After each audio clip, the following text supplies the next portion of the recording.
Jason Mardi, épisode 6, Machen in uniforme. Oi. Tiptoe through the window, that is where all become. Tiptoe through the tulips. Bonjour à tous, bienvenue sur Jason Mardi. Je suis... Comment je m'appelle déjà? Serge. Putain, je suis Serge. Et je suis Laïka, le chien de l'espace, toujours présent sur Terre. Ouf. Et moi, c'est toujours Norma. Alors, épisode 6, on va, avant de vous parler de jeunes filles en uniforme... Machen in uniforme. On va revenir sur l'épisode précédent, Lost and Delirious, parce qu'on a un courrier des spectateurs. Fabuleux. On a ouvert notre petite boîte aux lettres, et là, nous avons trouvé des lettres manuscrites, parfumées légèrement à la rose. Oh, quelle chance! Ouais. Et tu vas nous lire la première, Serge. Voilà. Alors, on va commencer par Minnie Poussin, qui s'interroge. Alors, je lis textuellement ce qu'elle nous a dit. Tori, donc c'était la... Lost and Delirious, on resitue ou pas? Non, tout le monde nous a écoutés avec tellement de passion, et s'ils ont un doute, elles auront qu'à réécouter l'épisode.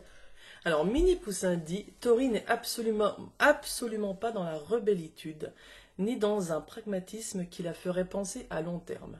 Elle est super soumise au regard de son milieu, et plus précisément de sa mère. Elle réagit en mode super flippé des conséquences, quitte à enfoncer le clou de façon bien pourrie, alors que d'autres lui disent « Mais en fait, on est au 22e siècle ». J'ai aussi du mal, ce qu'elle dit, avec l'expression de la passion amoureuse, sous la forme présentée et avec ce genre de finale facile. C'est très adolescent, mais pas forcément très sain pour le public concerné. La véritable héroïne du film, c'est Mouse, justement parce qu'elle a vécu et trouve la résilience nécessaire dans l'amour qui lui a été porté, même si il lui semble perdu. On laisse penser que Polly n'avait aucun moyen d'aboutir à autre chose, mais elle n'a jamais saisi les branches qui lui étaient tendues, et ne perçoit que la destruction dans la perte. Voilà, en fait, elle revient sur... la semaine dernière, on parlait de la passion amoureuse. Ouais, il y a 15 jours, puisque la semaine dernière, nous étions au Brésil. C'est... Oh putain, il y en a une qui suit. Donc voilà, est-ce qu'on peut revenir là-dessus de ce que dit Minnie Poussin au niveau de la passion amoureuse dans Lost and Delirious? Parce que c'est vrai qu'on s'était un peu enflammé, quand même légèrement enflammé. Ça a trouvé écho à des tendances shakespeariennes chez l'un de nos membres, que je ne citerai pas. Mais qui est pourtant bien présent aujourd'hui. Alors, c'est très curieux, parce que là, si on met en perspective avec les films qu'on va aborder aujourd'hui, il s'avère que justement, la teneur shakespearienne, elle est présente, et faut pas oublier qu'il y a un lien aussi avec quand même Machen in uniforme. Et on peut pas la mettre de côté, cette tirade shakespearienne, ce romantisme shakespearien, on peut absolument pas le mettre de côté. Mais il me semblait quand même qu'on avait bien marqué le fait que d'un côté, on avait d'un côté ce romantisme, et de l'autre une forme de pression sociale qui s'exposait. Et il me semble qu'on en avait parlé. Tout à fait, mais ce qui est intéressant, je trouve, dans la réaction de Minnie Poussin, c'est qu'au final, elle pose la question du libre arbitre. Et je pense qu'on l'a interprété d'une manière assez déterministe, où Tori prenait la seule décision possible dans son cas, et où Polly était dans une espèce de tragédie perdue d'avance. Et ce que pointe Minnie Poussin, c'est que... c'est peut-être un faux déterminisme tout ça, et il y aurait peut-être eu d'autres voies pour chacune que le film a délibérément choisi d'ignorer, et qui aurait pu apporter d'autres dimensions à l'histoire. Ouais, mais là ça veut dire qu'on outrepasse le film aussi. Tout à fait. Le film est déterministe, de toute façon. Exactement. Alors après, je comprends justement que le déterminisme de ce film puisse gêner. Et c'est un sujet de discussion quant à est-ce que ce film est dans son propos intéressant ou pas. Donc merci Minnie Poussin pour cette réaction. Voilà. On passe à une deuxième réaction de Tihuk, je ne sais pas. Alors, il dit « J'ai apprécié le film en tant qu'adulte, mais je le trouve terrible pour les ados. En somme, on leur dit que si tu es lesbienne, tu as deux alternatives. Soit tu rentres dans le moule pour convenir à ce que les adultes attendent de toi, tu peux même baiser contre un arbre, ça c'est bon, ou alors tu te tues. » Voilà. On en revient exactement à ce qu'on a pu dire là juste précédemment, en fait, sur la remarque de Minnie Poussin. c'est un film qui est déterministe, de toute façon. Oui. Donc, malheureusement, il n'y a pas de... si on part sur la discussion, on va outrepasser le film en lui-même. Oui, tout à fait. Après, c'est vrai que c'est aussi intéressant d'un point de vue de l'époque de se demander pourquoi est-ce qu'en 2001, on arrive sur un film qui est aussi déterministe que cela. La question se pose, est-ce qu'il n'y a pas un anachronisme là-dessus? Après, peut-être qu'il faut peut-être bien connaître la réalisatrice, je sais pas, peut-être qu'elle a voulu dire que... peut-être que ces autres films, peut-être sont aussi déterministes que... Je sais pas, peut-être qu'il y a... Il faut peut-être resituer aussi dans le contexte global du cinéma dit LGBT. Est-ce que c'est une représentation typique dans le cinéma LGBT? Là, on va peut-être plus loin globalement. J'aurais un peu tendance à dire oui. Oui, aussi. Ouais, Absolument. ouais. En fait, c'est un film, on peut carrément dire qu'il est conforme, il est en conformité. Avec le standard, Avec le standard, de tout à la fait. représentation de films LGBT. Absolument. Jusqu'à une certaine époque. Ouais. Mais je pense en fait l'ambiguïté là-dessus, c'est qu'en 2001, il y a déjà quelques films qui avaient déjà fait la transition. Oui. Courant des années 90 notamment. Je pense à Go Fish par exemple. Et que maintenant, on est dans une étape, du moins en France, aux États-Unis, post-transitionnelle. Où ce type de schéma n'a plus cours. Mais c'est un schéma qui a eu cours pendant près de 70 ans.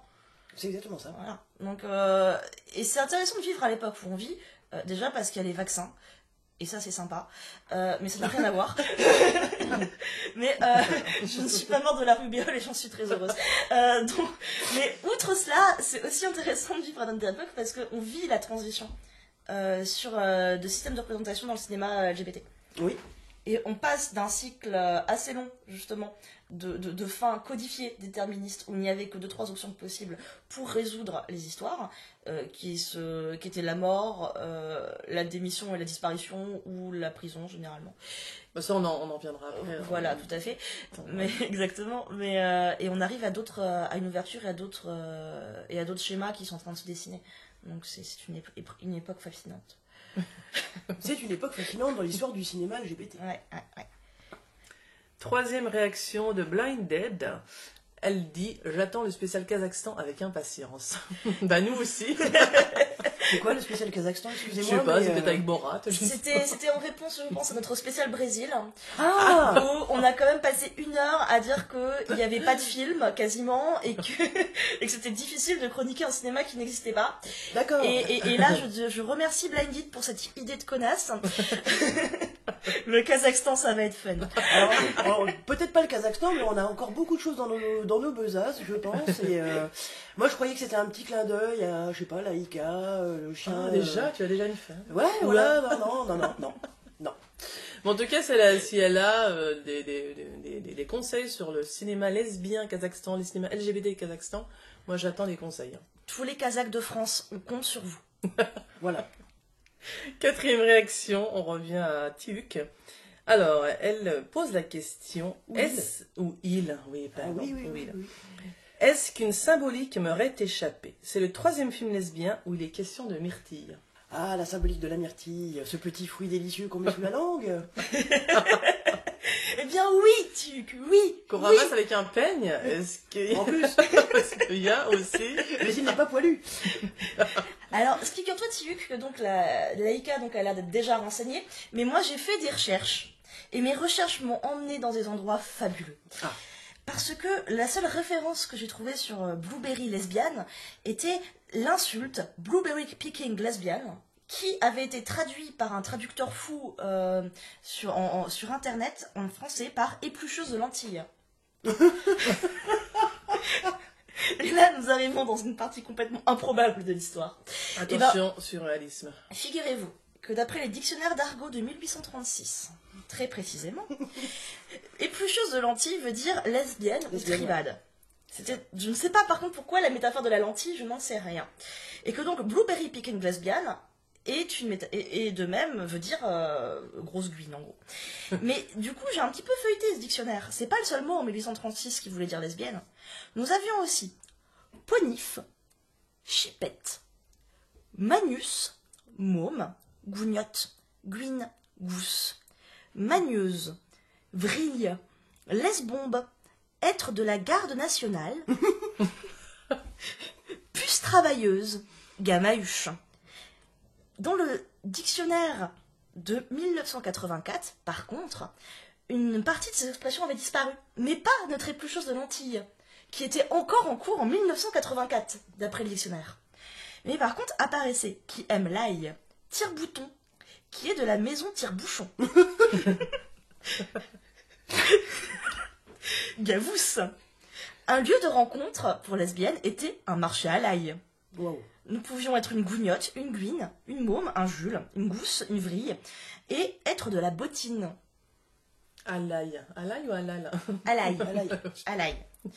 Et donc, figurez-vous qu'en anglais, ils étaient beaucoup plus sobres, avec donc leur cueilleuse de myrtilles, avec une myrtille qui symbolisait le clitoris. Là, voilà.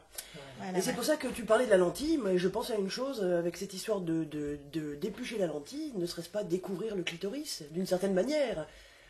Alors, c'est soit un très petit clitoris, soit une très grosse lentille. Oui, bon, bah, c'est symbolique, c'est... On est toutes différentes. On est faites. Non, mais c'est vrai, il y a des gros et des petits clitos. Donc... Il y a des mots, des expressions qui sont assez génialissimes, je Ah, trouve. mais ouais, je suis assez fan de qui aime l'ail. Oui. Je Bon, sais pas, on il y a peut un se côté, laver il y a aussi, un côté, hein. il y a un côté aussi un peu vampire, un côté ça pue aussi l'ail, donc c'est assez. Non, mais il faudrait faire des recherches, vraiment, Ah ouais, des c'est recherches vachement très poussées sympa. sur chaque expression, Ouais. d'où ça peut... Moi j'aime d'où ça bien peut venir. les-bombe. Ah ouais, alors Les lesbombe, lesbombe, c'est ma préférée. Les-bombe, C'est la lesbombe du quartier, wesh, elle est trop bonne. Bon, je pense que de nos jours, ça aurait un peu moins court, lesbombe, c'est quoi une terroriste lesbienne En tout cas, j'espère que tu as ta réponse. En tout cas, tu as ta réponse. Mais moi, j'aimerais bien que revienne Chipette. Mais que revienne. Reviens Chipette. C'est plutôt un nom de chat, ça maintenant, Chipette, non Chipette Ouais. Chipette. C'est pas la chatte de Karl Lagerfeld, au fait C'est Non, c'est Choupette. Chupette. Ah, zut. C'est Chupette, Ah, c'est pas Il a dû Chipette. s'inspirer. Ça aurait été tellement Dis plus mignon. Choupette, quand reviendras-tu? Et donc, Bon. nous allons rejoindre cette maison du tire-bouchon. Oui. Oh là là. En tout cas, merci aux personnes qui ont réagi à Lost and Delirious. Et donc, moi, je reste toujours sur le fait que plus chose de lentilles, ça pourrait être un super pseudo sur un site de rencontre. Et plus chose de lentilles 67. Ah oui, c'est ça. Rencontre mon chose d'ail. Ah, merci. Lesbombe 6-3. Non, c'est bon. 6-3. Je sais pas, 6-3. Lesbombe du 6-3. Match en uniforme. Ya Alors, on a regardé les deux versions de 1931 et de 1958. Comment fait-on? On commence par le premier? Ouais. Le synopsis d'abord. Ce qui va être sensiblement le même à... Pour les deux. Voilà. Ce qui nous facilitera la vie. Ça nous arrange. C'est ça. Alors, Manuela, 14 ans, est une fille de bonne famille, fille d'officier militaire, mais qui se retrouve désargentée par un coup du sort. Elle est donc envoyée dans un pensionnat spécialisé pour les filles donc, de bonne famille militaire, qui a pour but de les éduquer à devenir des mères de soldats. Même pas des femmes de soldats, des mères de soldats. Des mères de soldats. Voilà. Et c'est une éducation à la prussienne. Donc quasi militaire, avec une directrice qui imite les méthodes de l'empereur en annonçant depuis le balcon le programme du jour, une rigueur, tout ce qui est militaire, pas un rire, pas une chaleur humaine, l'horreur. Et une prof est sympa dans le lot. Donc forcément, Manuela en tombe éperdument amoureuse. Arrive une pièce de théâtre où Shakespeare, voilà, sinon c'est pas drôle. Non. Et puisque Roméo et Juliette, Roméo et d'ailleurs. Juliette, sinon c'est pas drôle. Voilà. Où Manuela donc joue le rôle de Roméo, sinon c'est pas drôle. Et pourtant, qu'est-ce qu'on se marre? Et à la fin de la pièce, encore un peu dans l'euphorie de la représentation, et parce qu'il y a un punch un peu trop fort en alcool et que c'est une adolescente. Donc on se rappelle tous de l'époque où on était bourré avec du manzana. Quelle horreur. Ça m'est arrivé, ça vous est arrivé, je le sais. Je suis pas seule dans ça. Moi, non. Smirnoff Ice plutôt. Non, mais j'ai commencé à boire à 35 ans. Tout arrive. C'est terrible. Tout arrive à arrive, point. les filles, tout T'as commencé arrive. beaucoup de choses à 35 ans, tu sais. Et donc, notre chère Manuela qui, elle, n'a pas attendu aussi longtemps. Elle est précoce. Est précoce, et donc est déjà lesbienne et bourrée à 14. Et elle fait sa grande déclaration Quelle chance. devant tout le monde d'amour à la prof. Donc forcément, drama. La directrice veut virer la prof, et Manuela veut se suicider, mais ses petites camarades l'en empêchent. Donc c'est le synopsis. Des deux films, de la Des, version 31 et de 58. Voilà, tout à fait. Et du livre ou de la pièce, je ne sais La plus. pièce- c'est une pièce de théâtre. de la pièce dont c'est adapté. Et d'ailleurs, c'est la réalisatrice du premier film qui était l'auteur de la pièce de théâtre. Si j'ai Pas bien, du tout, tu n'as pas ah du bon tout suivi. Ah, oh, pardon. Non. D'accord, ok, très Ce bien. sera ton deuxième podcast et le dernier. Laïka à la niche. Non, la réalisatrice du premier, c'est Léontine Sagan. Oui. Et l'auteur de la pièce de théâtre, c'est Christa Wieslow. Mais Christa a fait l'adaptation en scénario de sa pièce. D'accord, Elle a ok. travaillé avec Léontine Sagan. D'accord, c'est là où il y a un petit peu de confusion sur Exactement. le passage de la pièce de théâtre au film. Oui. Et d'ailleurs, juste avant qu'on aborde les deux films de manière plus précise, je voulais juste dire qu'on a une sorte de boucle qui se forme, puisque le premier podcast qui avait eu lieu sur Colette, j'ai appris en fait que Colette était en charge des sous-titres du premier film. Oui, tout à fait. J'avais vu également celle qui a fait les sous-titres français du premier film. Voilà. La boucle est bouclée. Voilà, exactement. Et j'espère qu'on va aussi sortir des lieux clos. Hein. Alors, je dis ça, je dis rien, mais est-ce que ça ne prouverait pas que dans le milieu intellectuel, il y a eu une sorte de communauté lesbienne européenne d'intellectuels et d'artistes Ah, qui étaient en rapport les unes avec les autres et qui Tout à fait. travaillaient les unes avec les autres? absolument. C'est intéressant. C'est ce qu'on appelle la belle époque, non? Exactement. C'est pas pour rien. On allait souvent marcher à l'ail. Donc, co-réalisé par Léontine Sagan et Karl Frolik.